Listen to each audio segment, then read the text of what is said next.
Do you ever spend any time thinking about death in the context of what the meaning of life is? Well, if you do, this episode's for you. I want to talk to you guys about the concept of wealth accumulation and death and why any of this stuff is important, why we do any of it. This is precipitated from a conversation I had this week with a friend, a really close friend of mine, talking about wealth and just like common thoughts that people have around it. I spent a lot of time studying like Americana culture around wealth accumulation, greed, and Jewish culture. And there's a lot of fundamental differences, which is why I find it so interesting that even though Jews are such a small portion of the population, hold such a large amount of the world's wealth. And I think a lot of it has to come down to the way that they look at wealth. And so there are a lot of lessons that can be learned from the Torah and from their views of wealth. But in this particular episode, I want to talk about death, some of the meaning of life, and wealth accumulation and why it's important. So I had a conversation, as I was saying this week, with a friend, and we were talking about how just greed and wealth in general, and this friend of mine, very close, was like, there's a limit, like people like Bill Gates and Elon Musk, like at a certain point, it's just greed, and anything after that, some arbitrary amount, which when I asked, I was like, what's the number for you? Or what's the amount of things? Or what's the amount of businesses that's like too much is too much, And he couldn't exactly define a number, and which is fine. But it just got me on this process of thinking like how we all come in with these different fundamental or core beliefs around wealth. And as I reference my notes here, I started thinking through it, and I was thinking about his perspective because the conversation was so important to me, or was so memorable to me, because he was echoing my old sentiments. He was putting caps on people and saying, if you earn above this, you don't need that. Why are you still earning it? Like, then you're just greedy. And so it was an interesting conversation that helped me reflect that myself from just 12 months ago versus 24 months ago versus many, many months ago. So if you can't take it with you, why is it important? I think it also amplifies who you are, which means who you are, meaning good qualities, bad qualities, and everything in between. So wealth it'll amplify who you already are, which is a lot of times why I think you see people who win the lottery or people that get into top tier sports, professional athletes, and they're not taught how to become the person that knows how to manage that level of wealth. And I heard someone that I really look up to recently kind of going over this, talking about how different people look at wealth.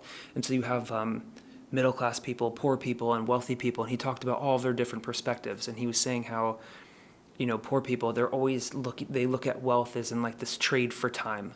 It's like this, you're going to buy $20 of gas and you work for $20 an hour. You're not thinking of, I'm getting $20 in gas. You're thinking of, I'm just spending an hour of my life getting that $20 of gas, right? And so there's this trade, and it's like, it's just about paying the bills. Where middle America, where like blue collar is like having good credit and like thinking, like focusing on having the good credit score so you can continue to go out and buy things that you don't necessarily need. And he was talking about how a wealthy person's perspective is money, the purpose of money is to make more money. And so that kind of really touches on like where's the line between greed and all this stuff. And so it was an interesting conversation, and the different perspectives I think are so helpful. And that's why so many investor people consume more content on different investment vehicles and different ways to make more money. And so I do subscribe to the methodology that success leaves clues. And if wealth accumulation is something you're interested in or called to, it's like, well, go study that. And so that's what I've been doing. And so you can't take it with you. It amplifies who you are. It alone cannot make you happy.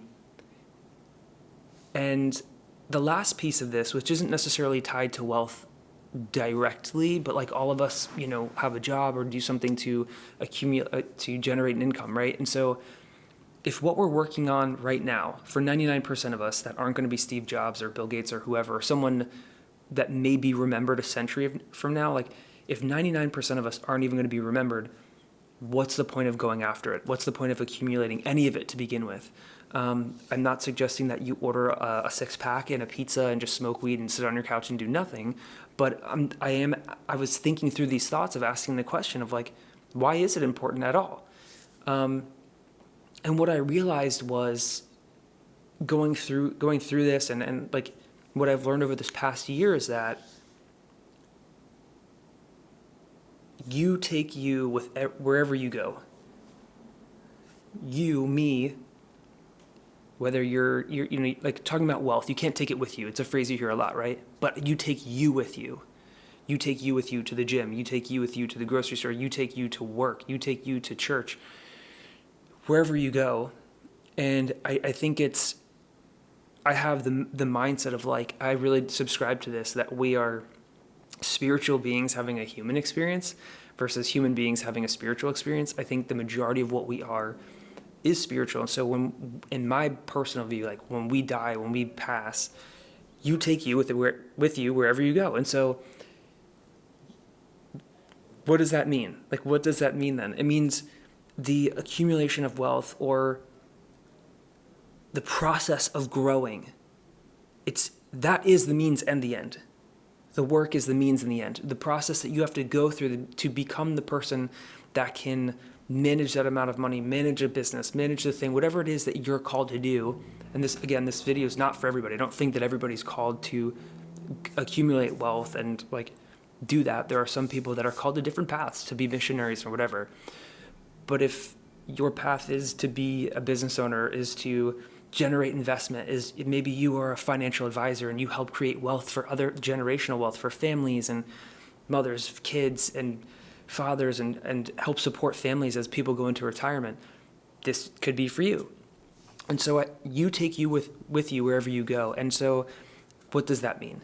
That means that growth it's an active process, and I'll talk about that in another video, but it just means like the process of accumulating wealth requires growth unless you want to stay at one level, right? We talked about this in 10x is easier than 2x. Like if you're always seeking to grow, you're always reinventing yourself. You're always changing the way you think about things. You're always chasing after the best version of yourself. Ed Milet talks about this really well. He says, I think that for me, heaven and hell is like when you get to the end of your life, he's like, you see God and God's like, well done, good and faithful servant. The door's open, you go in and you meet this version of yourself and they're familiar to you because you've been chasing after that person your whole life and you're so close to being like them, versus hell being like, you're so far away from what you could have been, what you could have achieved, the lives you could have impacted. And so it's the process and the process of growing and changing and becoming more that really is the meaning, I think, to why we go to work and why we try to accumulate wealth. I know this probably sounds somewhat disjointed to you guys. I've spent time marinating on this thought. And so connecting it all together really well is this rabbi I was recently listening to, and he was talking about, in the animal world, right? It's like a wolf or a thing or a fox. It's like it can wake up, it can forage for food, probably spends most of its day doing that, and goes back to bed, it can go to sleep, it can go do something else, but it's relatively easy for that thing to find food. If you think about how hard we've made it for ourselves or how hard innately it is for us, think about how complicated it is to buy a sandwich, right? And this was his example. It's like you have to commute to work, you work at that work, you do the thing, you have this money that's probably direct deposited into a bank account, you then go somewhere that you choose to go on lunch, you have a credit card, debit card, whatever, you swipe that somewhere, someone at the bank, if they look through transactions to see if they're fraudulent, there's all these complexities, right? And the net, what he's getting at is the transaction of money, unlike animals, it's to bring us together. It's so when we need to transact a dollar, there's other people involved. There's a customer, there's a tax person that does your taxes, a bookkeeper, all these different things that happen through business that bring us together, through commerce that bring us together, employees. Like there are all these components that he believes were purposely built by God to bring people together. And so I thought, what a neat idea. And so that ties into why I'm talking about work in 100 years from now. I think it's like, don't go to work and not be thinking about this stuff. I think you should be thinking, why am I doing all this? What's the meaning of it? Versus being 80 and having some existential crisis or having a midlife crisis. I think it's good to think about this stuff in the interim. And so, again, reiterating that point is you take you with you wherever you go. And so the process of growing and growth, that is the reward. That is the payoff. Stability, financial freedom, those are bonuses. So I like the concept that Myron Golden touches on a lot of understanding the assignment. And this is kind of what I was talking about with growth, and maybe if this is like, or wealth accumulation, if this is your path, right? Like we all have different assignments in life. And so I don't think that the pursuit of wealth is right for everybody, but it might be the pursuit of righteousness or whatever, of like being a missionary, of doing that thing. And it's like, so this doesn't necessarily just apply to wealth. It could apply to whatever it is that you're chasing. And so if it's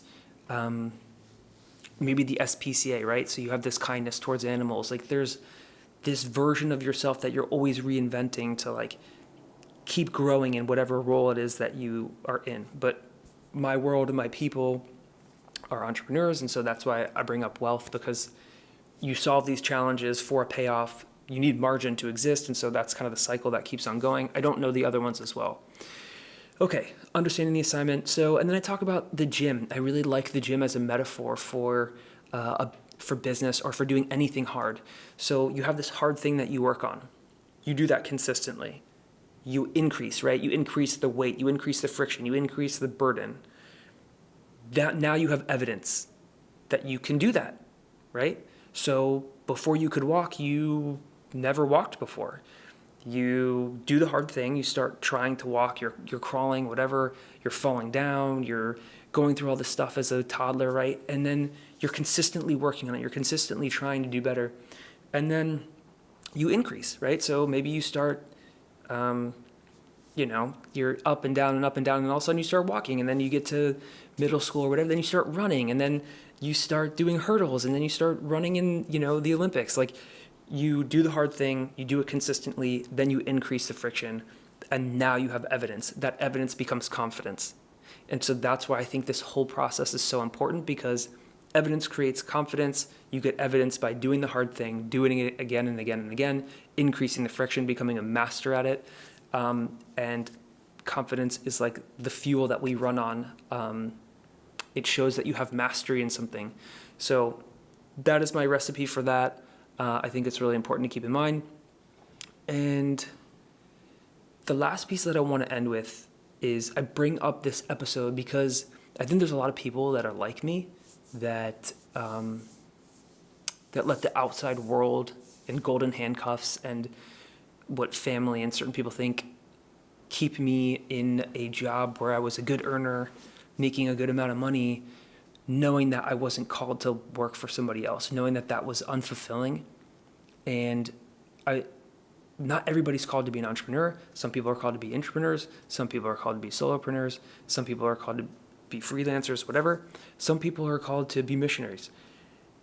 Do you, but figure out what the thing is that makes you tick and go after that. And when you realize it, hone in on it and just start to understand it more. Start to spend more time researching people that are like how you think you might be, instead of getting tied to a paycheck because the world says that's a good amount of money and you should do what I did and go get a pension and work for this company for 40 years. And generations before you won't necessarily understand what you're going through. I might not understand what a Gen Zer is going through. So don't be like me.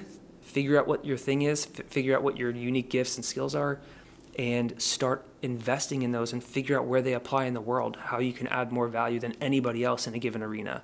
That would be my advice. Don't just don't be like a lot of us and just take the paycheck for years and years and years and live an unfulfilled, void existence. You don't have to wait to do this. You can do it when you're really young if you have clarity around what your purpose is. And it will change over time as you develop and as you grow. So I hope this helps you guys, and I'll see you in the next one.